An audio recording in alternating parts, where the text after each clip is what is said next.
আজকে অনেকদিন পরে আমি বাইক নিয়ে বেরোইছি, তাও আবার যেন তেন বাইক না, একটা সুপার বাইক।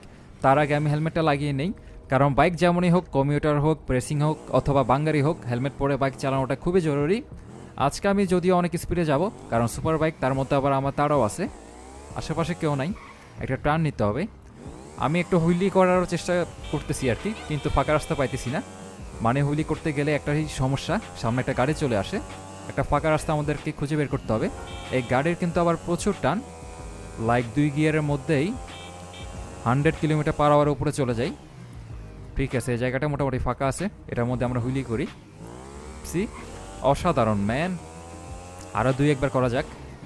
এটা একটু লোকাল রাস্তা তো, যার কারণে এখানে করা যায়, কিন্তু একটা সমস্যা, যখনই করতে যাই তখনই সামনে একটা গাড়ি চলে আসে। একটু আগেও একটা লাল গাড়ি চলে আসছে। আপাতত আর না করি, কারণ সামনেই অনেক মানুষ, তার মধ্যে আবার রাস্তা পার হইতেছে, আরে সাদা গাড়ি রে ডিস্টার্ব দিয়ে দিল।